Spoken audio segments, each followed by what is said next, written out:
அப்பா அம்மா பாத்துருவாங்கன்ற பயத்தினாலயோ, இல்ல போலீஸ்காரங்க பாத்துருவாங்கன்ற பயத்தினாலயோ, இல்ல சுத்தி இருக்கிறவங்க பாத்துருவாங்கன்ற பயத்தினாலயோ ஒருத்தனுக்கு ஒழுக்கம் இருந்துச்சுனாக்கா அது டெம்பரவரி தான்.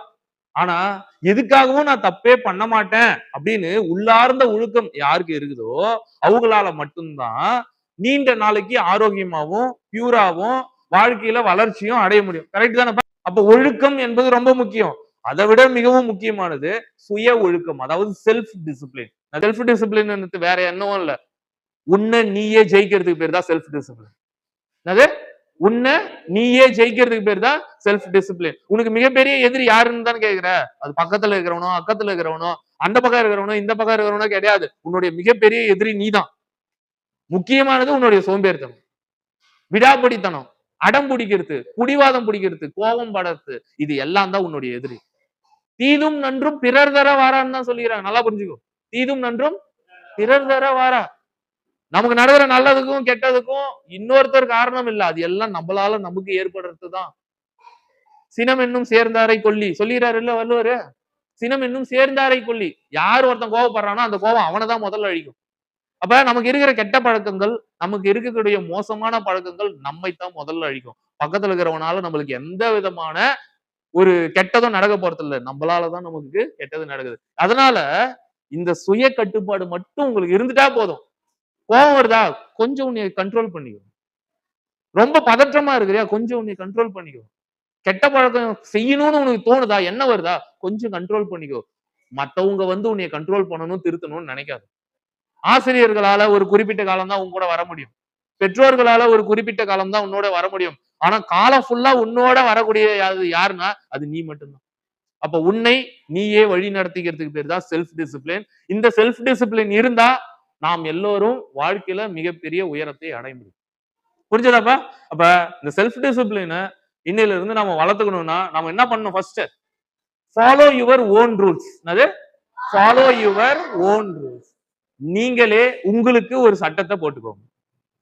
உங்க அப்பா அம்மா எது வரைக்கும் உங்களை பாத்துக்க முடியும்னாக்கா காலேஜுக்கு போற வரையும் பாத்துக்கலாம். அதாவது ஸ்கூல்ல இங்க இருக்கிற வரையும் பாத்துக்கலாம். நீங்க எங்கேயோ ஒரு இடத்துல ஹாஸ்டல்ல போய் சேர்ந்துட்டீங்க. அந்த இடத்துல உங்களை யார் காப்பாத்துவாங்க? அந்த இடத்துல உங்களை யார் பாத்துக்குவாங்க? யாரும் பாத்துக்க முடியாது. அப்ப நம்ம ஃப்ரீயா இருக்கிறோம், ரொம்ப ஃப்ரீடமா இருக்கிறோம் அப்படின்னு தப்பு பண்ணியோ இல்ல வாழ்க்கையில கெட்டோ போனாக்கா நம்மள பாதுகாக்கிறதுக்கும் காப்பாத்துறதுக்கும் அப்ப ஆள் இருக்க மாட்டாங்க. அப்ப அந்த நேரத்துல எது சார் நம்மளை காப்பாத்தணும்னா நாம நமக்கே போட்டுக்கிற இந்த ரூல், ஓன் ரூல்ஸ். அதாவது ஃபாலோ யுவர் ஓன் ரூல்ஸ்.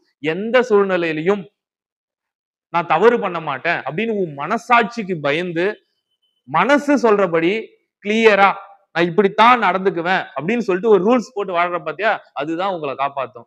சரி நீங்க ரூல்ஸ் போட்டுக்கணும்னா எப்படி வேணாலும் போட்டுக்கலாமா? எப்படி வேணாலும் போட்டுக்க கூடாது. எது உங்களை சிறப்பாக்குமோ, எது உங்களுடைய வாழ்வை வளமாக்குமோ, எது உங்களை ஒரு மிக உயர்வான கௌரவமான இடத்துக்கு கொண்டு போய் சேர்க்குமோ அந்த இடத்துக்கு போற மாதிரி ரூல்ஸ் வச்சுக்கணும். எப்படி சார்? நான் ஐஏஎஸ் ஆகணும், நான் ஐபிஎஸ் ஆகணும், இல்ல நான் வாழ்க்கையில இந்த உசைன் போல்ட் மாதிரி ஆகணும், இல்ல நான் சச்சின் டெண்டுல்கர் மாதிரி ஆகணும், இல்ல ரொனால்டோ மாதிரி ஆகணும், இல்ல ஏதோ ஒருத்தர் மாதிரி ஆகணும். ஒரு பெரிய பொசிஷனுக்கு போகணும், சாதிக்கணும். அந்த சாதனையை அடையக்கூடிய ரூல்ஸை நீங்க போட்டுக்கிட்டு அந்த ரூல்ஸ் பிரகாரம் டெய்லி போகணும் அப்படின்றது தான் follow your own rules. Follow your own rules. அடுத்தது கண்ட்ரோல் இம்பல்ஸ். அப்படின்னா கண்ட்ரோல் இம்பல்சஸ்னா ஆசைகள். அதாவது நீ ஒரு ரூல்ஸை போட்டு நடப்ப, அப்ப என்ன ஆகும்? திடீர்னு அந்த ரூல்ஸை நாம பிரேக் பண்ணிடலாம். 4 நாள் காலையில எழணும்னு சொல்லிட்டு ஒரு 5:30 மணிக்கு அடன்னு சொல்லிட்டு எழுவோம். அடுத்த உடனே என்ன ஆகும்? ஒரு 6வது நாள் மனசு சொல்லும் நம்ம ரூல்ஸை பிரேக் பண்ணிட்டு கொஞ்ச நேரம் தூங்கிடலாம், இழுத்து போத்தின்னு தூங்கிடலாம். அன்னைக்கு தூங்கிடுவேன். சரி அதுக்கு அடுத்த நாள் என்ன ஆகும்? நேத்தே தான் தூங்கிடுமே, இன்னைக்கு கொஞ்ச நேரம் தூங்கும், ஒண்ணும் பிரச்சனை இல்லை அப்படின்னு சொல்லும். அப்ப உன்னுடைய ஆசைகள் என்ன பண்ணும்னா கொஞ்சம் கொஞ்சமா உன்னை நீ போட்ட ரூல்ஸ்ல இருந்து பிரேக் பண்ணி பின்னாடி கொண்டு வந்துடும். தவறான பழக்கத்துக்கு போகக்கூடாதுன்னு முடிவு பண்ணிட்டாக்கா எதுக்காகவும் தவறான பழக்கத்துக்கு போகக்கூடாதுன்ற கண்ட்ரோல் உன் மனசுல இருக்கும். அப்ப உள்ளுக்குள்ள எழக்கூடிய ஆசைகளை நீ என்ன பண்ணணும்? கண்ட்ரோல் பண்ணணும். அதுக்கு பேர் தான் கண்ட்ரோல் இம்பல்சஸ். அதாவது பாயிண்ட் கீப் ப்ராமிசஸ். அது கீப் ப்ராமிஸ். நீ யாரோ ஒருத்தனுக்கு ப்ராமிஸ் பண்ற, நான் இனிமேலுக்கு இந்த தப்ப நான் செய்யவே மாட்டேன், அம்மா அப்பா கிட்ட போயிட்டு அம்மா உன் மேல சத்தியமா இனிமேலுக்கு நான் இந்த தப்பே பண்ண மாட்டேமா அப்படின்னு சொல்லிட்டு அவங்க அம்மாவோ அப்பாவோ இல்லாதப்ப அதே தப்ப என்னைக்காவது ஒரு நாள் நீ மீறி பண்ணிடுற. யாரோ ஒருத்தர்கிட்ட தெரிஞ்சவங்க கிட்ட போய் ஒரு ப்ராமிஸ் பண்ணிட்டு நான் இனிமேலுக்கு இதை செய்யறேன் இதை செய்ய மாட்டேன்னு சொல்லிட்டு 6வது நாளே அதுல இருந்து மாறிடுற. ஆனா அப்படி போடுற ப்ராமிஸை விட எது தெரியுமா உன் வாழ்க்கையை உயர்த்தக்கூடிய ஒரு ப்ராமிஸ்? நீ உன் மனசாட்சி கிட்ட ஒரு ப்ராமிஸை போட்டுக்கிட்டு இனிமேலுக்கு நான் தவறே பண்ண மாட்டேன், இந்த விஷயத்த செய்ய மாட்டேன்னு உன் மனசாட்சி கிட்ட சொல்லி, அந்த மனசாட்சி நீ தப்பு பண்ண போகும்போதெல்லாம் நீ தப்பு பண்றடா அப்படின்னு சொல்லும் போது, ஆமா நான் தப்பு பண்றேன், நான் பண்ண மாட்டேன் அப்படின்னு ஒரு முடிவுக்கு வர பாத்தியா? நீ உனக்குள்ளேயே போட்டுக்கிற ப்ராமிஸ் தான் செல்ஃப் டிசிப்ளினுக்கு ரொம்ப ரொம்ப முக்கியம். ஏன்னா அடுத்தவங்களை விட நீ உனக்கே ஏற்படுத்திக்கிற ரூல்ஸை நீயே காப்பாத்திக்கிறதுலதான் எல்லாமே அடங்கியிருக்கு. அப்ப கீப் ப்ராமிசஸ். நான் இதை பண்ணுவேன்னு சொல்லிட்டா அதை பண்ணு, இதை பண்ண மாட்டேன்னு சொல்லிட்டா அது எதுக்காகவும் பண்ணாது. நீ தான் உன் மனசாட்சி தான் உன்னை கண்காணிக்கிற ஒரு கண்ணாடி. அடுத்தது ஸ்டே கன்சிஸ்டன்ட். அது ஸ்டே எதையும் 4 நாள் செஞ்சுட்டு 5வது நாள் விட்டுறக்கூடாது.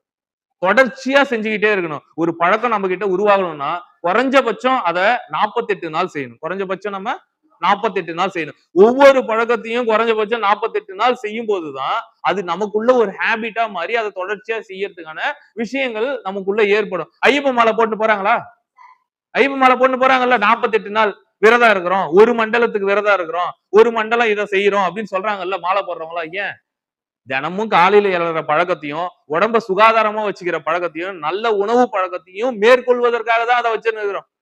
சில பேர் எல்லாம் பாத்தீங்கன்னாக்கா நல்ல கெட்ட பழக்கங்களோட நிறைய வச்சுன்னு இருப்பாங்க. திடீர்னு மாலை போட்டுன்னு இருக்கும்போது அந்த 48 நாள் அப்படியே அவங்கள மாதிரி நல்லவங்க யாருமே இருக்க மாட்டாங்க. அவ்வளவு பர்ஃபெக்டா இருப்பாங்க.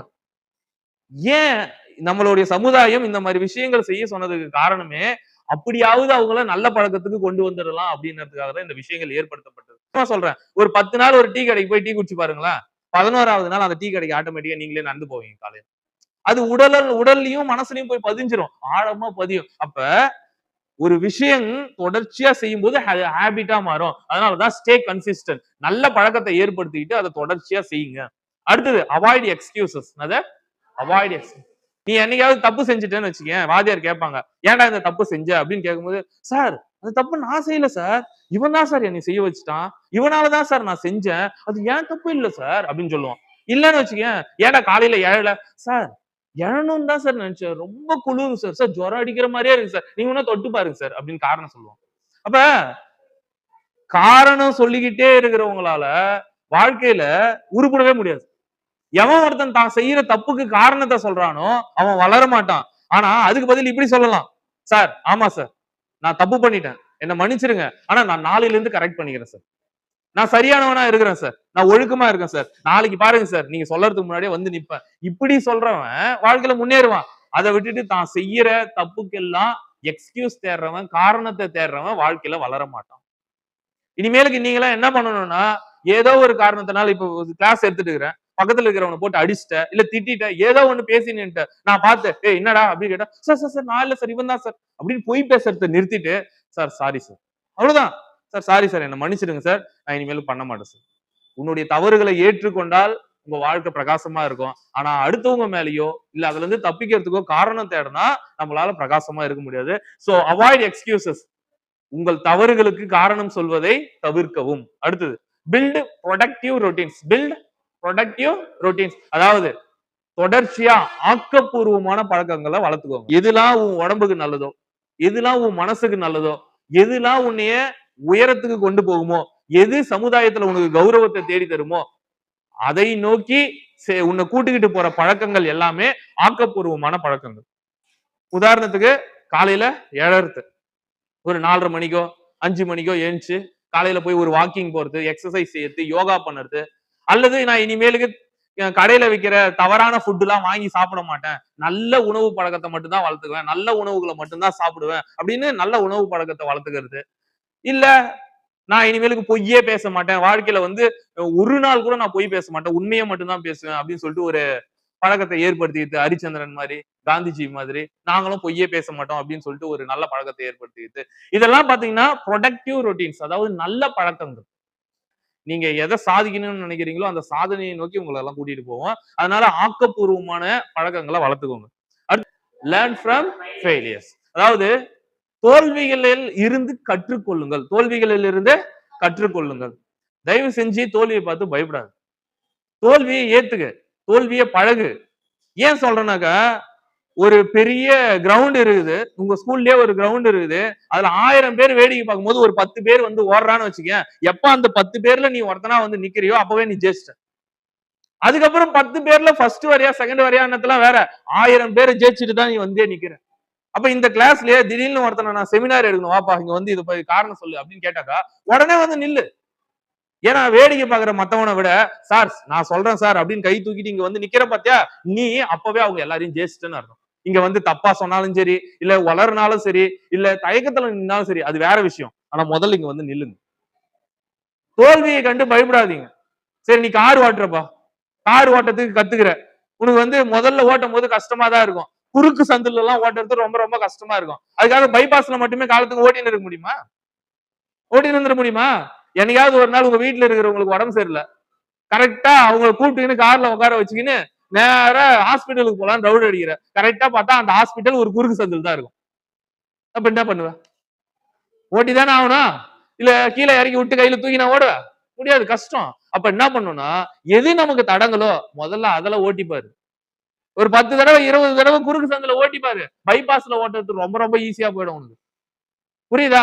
எது கஷ்டமோ எது தடையோ அதை முட்டி மோதுங்க. வாழ்க்கையில ஜெயிச்சாலும் சரி தோத்தாலும் சரி இங்க எதுவுமே இல்ல அப்படின்ற ஒரு ஹேபிட்டை உங்க மனசுல ஞாபகத்துல வச்சுக்கோங்க. வாழ்க்கையில் ஜெயிச்சாலும் தோத்தாலும் சரி பார்ட்டிசிபேட் பண்ணமான்றதுதான் ரொம்ப முக்கியம். இங்க பார்ட்டிசிபேட்டே பண்ணாம தோத்தவன் தான் அதிகம். எப்ப நீ பார்ட்டிசிபேட் பண்ணிட்டியோ அப்பவே ஜெயிச்சிட்டேன்னு அர்த்தம். அதனால முன்னாடி வாங்க, தைரியமா நில்லுங்க, தைரியமா பேசுங்க, தைரியமா ஓடுங்க, தைரியமா செயல்ல ஈடுபடுங்க. Learn from failures. ஒரு தடவை தோத்துட்டாதான் உனக்கு நான் ஏன் தோத்தன்ற யோசனை வரும்.